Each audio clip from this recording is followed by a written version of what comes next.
വെനുസ്വേല, Cuba, Nicaragua, Haiti എന്നിവിടങ്ങളിൽ നിന്നുള്ള ലക്ഷക്കണക്കിന് കുടിയേറ്റക്കാരുടെ നിയമപരമായ പദവി വേഗത്തിൽ റദ്ദാക്കുന്നത് തടഞ്ഞുകൊണ്ട് ഫെഡറൽ ജഡ്ജി പ്രസിഡന്റ് ഡൊണാൾഡ് ട്രംപിന്റെ ഭരണകൂടത്തിന് കനത്ത പ്രഹരമേൽപ്പിച്ചു.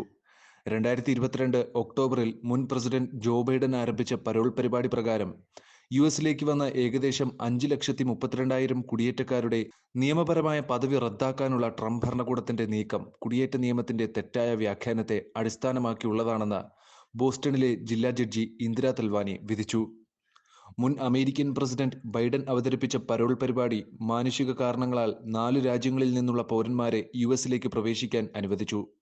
സ്വന്തം രാജ്യങ്ങളിലെ പ്രതിസന്ധിയിൽ നിന്നും അക്രമത്തിൽ നിന്നും പലായനം ചെയ്യുന്ന വ്യക്തികൾക്ക് സുരക്ഷിതവും ക്രമാനുഗതവുമായ ഒരു പ്രക്രിയ നൽകുന്നതിനാണ് പ്രോഗ്രാം രൂപകൽപ്പന ചെയ്തിരിക്കുന്നത്. എന്നിരുന്നാലും അതിർത്തി സുരക്ഷയെയും നിയമവാഴ്ചയെയും കുറിച്ചുള്ള ആശങ്കകൾ ചൂണ്ടിക്കാട്ടി ട്രംപ് ഭരണകൂടം ഈ പരിപാടി റദ്ദാക്കാൻ തീരുമാനിച്ചു. ജഡ്ജി തൽവാനിയുടെ വിധി നിയമം ഉയർത്തിപ്പിടിക്കുന്നതിന്റെയും കുടിയേറ്റക്കാരുടെ അവകാശങ്ങൾ സംരക്ഷിക്കുന്നതിന്റെയും പ്രാധാന്യം എടുത്തു കാണിക്കുന്നു. നിയമവിരുദ്ധമായി അമേരിക്കയിൽ പ്രവേശിക്കുന്ന പൗരന്മാരല്ലാത്തവർക്ക് മാത്രമേ വേഗത്തിലുള്ള നീക്കം ചെയ്യൽ പ്രക്രിയ ബാധകമാകൂ എന്നും പരോൾ പോലുള്ള പദ്ധതികൾ പ്രകാരം രാജ്യത്ത് തുടരാൻ അനുമതിയുള്ളവർക്ക് ബാധകമല്ലെന്നും അവർ തങ്ങളുടെ ഉത്തരവിൽ ഊന്നി പറഞ്ഞു. യുഎസിൽ തുടരാൻ അനുമതി ലഭിച്ച കുടിയേറ്റക്കാരുടെ നിയമപരമായ പദവി റദ്ദാക്കാൻ ശ്രമിക്കുന്നതിൽ ട്രംപ് ഭരണകൂടത്തിന്റെ അതിരുകടന്ന സമീപനം മനസ്സിലാക്കുന്നതിൽ ഈ മാറ്റം നിർണായകമാണ്. ജഡ്ജി തൽവാനിയുടെ വിധിയുടെ പ്രത്യാഘാതങ്ങൾ പ്രധാനപ്പെട്ടതാണ്. ലക്ഷക്കണക്കിന് കുടിയേറ്റക്കാരുടെ നിയമപരമായ പദവി റദ്ദാക്കാനുള്ള ട്രംപ് ഭരണകൂടത്തിന്റെ നീക്കത്തെ തടഞ്ഞതിലൂടെ ജഡ്ജി ഈ വ്യക്തികളെ കൂട്ടനാടുകടത്തലിൽ നിന്ന് ഫലപ്രദമായി സംരക്ഷിച്ചു. എക്സിക്യൂട്ടീവ് ബ്രാഞ്ചിന്റെ അധികാരം പരിശോധിക്കുന്നതിലും നിയമം ന്യായമായും സ്ഥിരതയോടെയും പ്രയോഗിക്കുന്നുണ്ടെന്ന് ഉറപ്പാക്കുന്നതിലും ജുഡീഷ്യറിയുടെ പ്രാധാന്യവും ഈ തീരുമാനം അടിവരയിടുന്നു. ട്രംപിന്റെ കടുത്ത കുടിയേറ്റ അജണ്ടയ്ക്കുള്ള തിരിച്ചടികളുടെ പരമ്പരയിലെ ഏറ്റവും പുതിയതാണ് ഈ വിധി.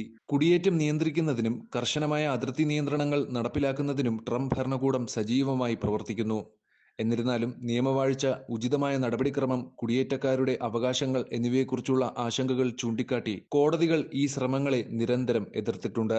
സമാനമായ ഒരു കേസിൽ ജനിക്കുമ്പോൾ തന്നെ സ്വയമേവയുള്ള യുഎസ് പൗരത്വത്തിന് അർഹതയുള്ളവരെ നിയന്ത്രിക്കുന്ന ട്രംപിന്റെ എക്സിക്യൂട്ടീവ് ഉത്തരവ് സിയാറ്റിലിൽ യുഎസ് ജില്ലാ ജഡ്ജി ജോൺ കഫനൂർ താൽക്കാലികമായി തടഞ്ഞു. കഫനൂർ ഈ ഉത്തരവിനെ അപ്രതീക്ഷിതമായി ഭരണഘടനാ വിരുദ്ധം എന്ന് വിളിക്കുകയും ഭരണകൂടത്തിനുള്ളിൽ അഭിഭാഷക വൃത്തിയുടെ ഗുണനിലവാരത്തെ ചോദ്യം ചെയ്യുകയും ചെയ്തു. എക്സിക്യൂട്ടീവ് ബ്രാഞ്ച് അതിന്റെ അധികാരം ലംഘിക്കുന്നില്ലെന്ന് ഉറപ്പാക്കുന്നതിൽ ജുഡീഷ്യറിയുടെ പങ്ക് ഈ വിധി എടുത്തു കാണിക്കുന്നു. ജഡ്ജി തൽവാനിയുടെ വിധി കുടിയേറ്റക്കാരുടെ അവകാശങ്ങൾക്കും നിയമവാഴ്ചയ്ക്കും വേണ്ടിയുള്ള സുപ്രധാന വിജയമാണ്. ലക്ഷക്കണക്കിന് കുടിയേറ്റക്കാരുടെ നിയമപരമായ പദവി റദ്ദാക്കാനുള്ള ട്രംപ് ഭരണകൂടത്തിന്റെ ശ്രമം തടയുന്നതിലൂടെ ന്യായമായ, ഉചിതമായ നടപടിക്രമം, വ്യക്തിഗത അവകാശങ്ങളുടെ സംരക്ഷണം എന്നിവയുടെ തത്വങ്ങൾ ജഡ്ജി ഉയർത്തിപ്പിടിച്ചിരിക്കുന്നു. ട്രംപ് ഭരണകൂടം കടുത്ത കുടിയേറ്റ അജണ്ട മുന്നോട്ട് കൊണ്ടുപോകുന്നത് തുടരുന്നതിനാൽ കോടതികൾ അതിന്റെ അധികാരത്തിൽ നിർണായകമായ പരിശോധനകളുമായി മുന്നോട്ടു പോകാൻ സാധ്യതയുണ്ട്.